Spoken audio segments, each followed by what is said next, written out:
दोस्तों, आज से लगभग 100 या 200 साल पहले आसमान में उड़ना एक सपने जैसा था, लेकिन प्रेजेंट टाइम में आसमान में घूमना भी एक सामान्य बात हो गई है।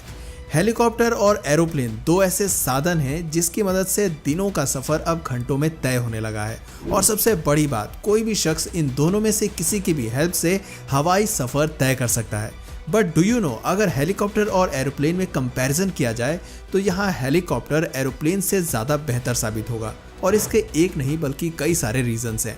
फॉर एग्जाम्पल, मान लीजिए आप हेलीकॉप्टर से आसमान में उड़ान भर रहे हैं, तभी अचानक से किसी कारणवश हेलीकॉप्टर का इंजन बंद हो जाए।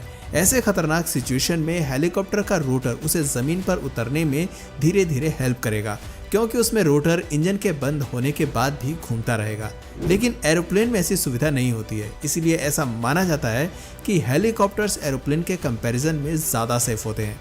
इसके अलावा हेलीकॉप्टर्स की एक और सबसे खास बात यह है कि ये आसानी से आगे पीछे और दाएं बाएं जा सकते हैं।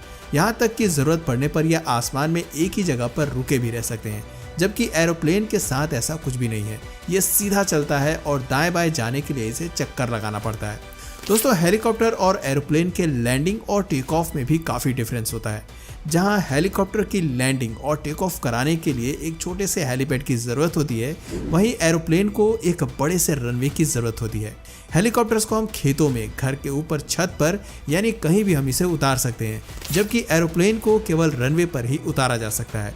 हेलीकॉप्टर के इन फीचर्स की वजह से ही आज इसका सबसे ज़्यादा उपयोग डिजास्टर्स के समय में किया जाने लगा है।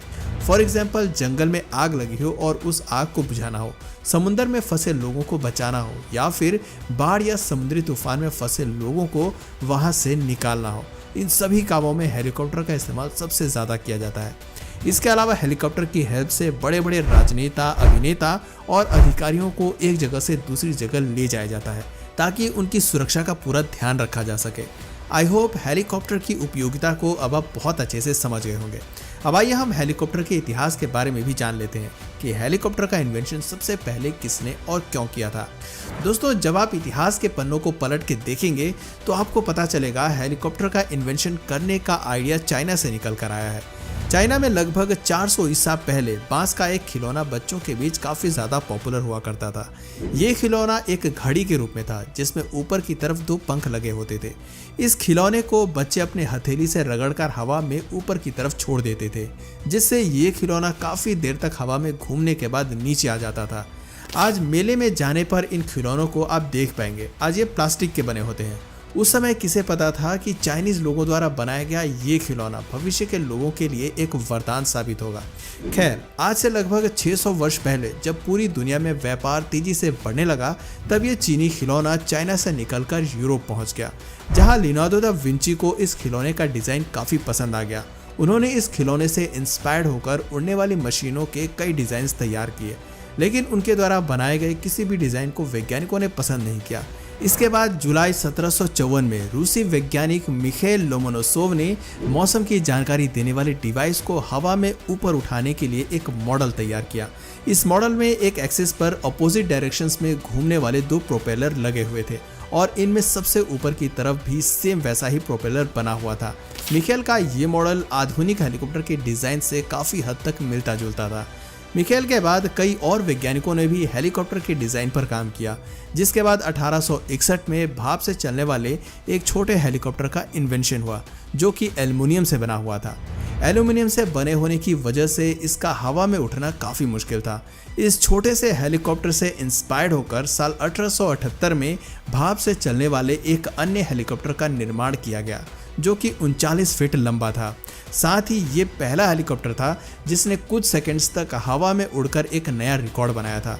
हालांकि ये एक अनमैन्ड हेलीकॉप्टर था।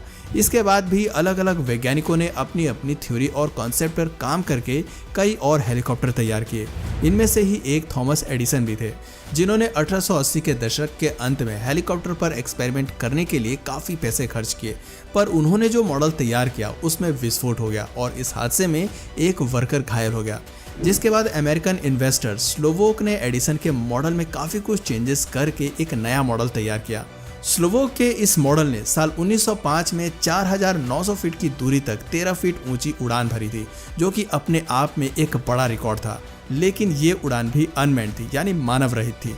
फिर आता है साल 1907 का साल, जब ग्राइनोप्लेन नंबर 1 नाम के एक हेलीकॉप्टर को लोगों के सामने लाया जाता है। यह हेलीकॉप्टर अब तक के सभी हेलीकॉप्टर से खास था क्योंकि इसने पूरे 1 मिनट के लिए पायलट को हवा में उड़ाया था। जी हाँ, ये पहली मैन्ड फ्लाइट थी। हालांकि इस हेलीकॉप्टर में भी कमियां थी, जिस वजह से यह हवा में गोते खा रहा था, लेकिन इसके बावजूद इसमें पायलट की जान को खतरा नहीं था क्योंकि इसमें पायलट की सुरक्षा के सभी इंतजाम पहले से ही किए गए थे।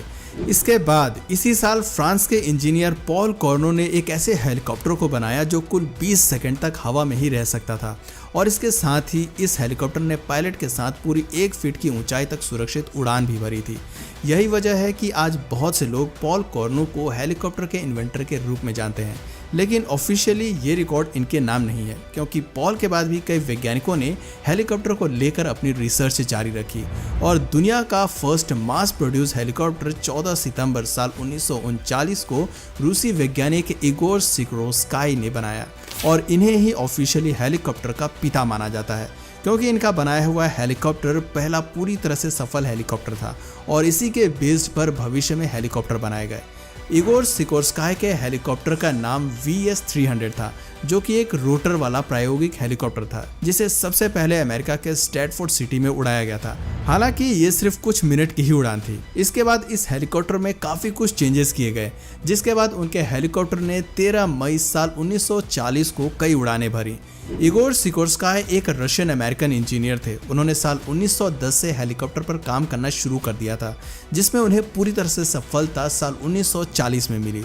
VS-300 की सफलता के बाद इगोर सिकोर्स्काई ने सिकोर्स्काई R-4 नाम से हेलीकॉप्टर का निर्माण किया, जो कि दुनिया का पहला ऐसा हेलीकॉप्टर था जिसका निर्माण सबसे बड़े पैमाने पर किया गया था। इस हेलीकॉप्टर को पॉपुलैरिटी इसलिए भी मिली क्योंकि इसमें 2 व्यक्ति बैठकर आसानी से सफर तय कर सकते थे। सिकोर्स्काई के R-4 हेलीकॉप्टर का इस्तेमाल US एयरफोर्स ने सेकेंड वर्ल्ड वॉर के समय किया था। सेकेंड वर्ल्ड वॉर के समय सिकोर्स्काई की कंपनी ने US एयरफोर्स को कई अलग अलग तरह के हेलीकॉप्टर भी बना कर दिए, जिसमें 400 से ज़्यादा हेलीकॉप्टर शामिल थे।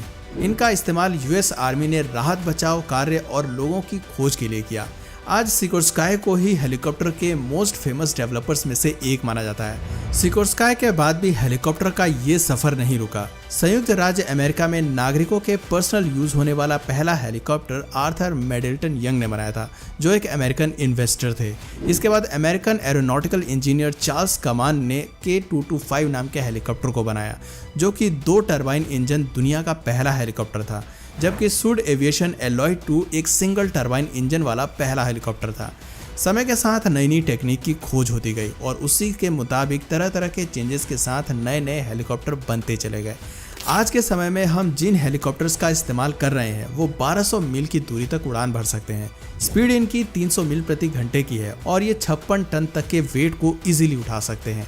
तो दोस्तों, आज के लिए बस इतना ही। आपका पहला हवाई सफर कैसा रहा था नीचे कमेंट सेक्शन में जरूर बताएं, और अगर इस वीडियो से आपको कुछ नया जानने या सीखने को मिला या फिर इंटरेस्टिंग लगा तो प्लीज़ इस वीडियो को एक लाइक करके अपने फ्रेंड्स और फैमिली में से ज़रूर शेयर करें। और यदि आप इस चैनल पर नए हैं तो प्लीज़ इस चैनल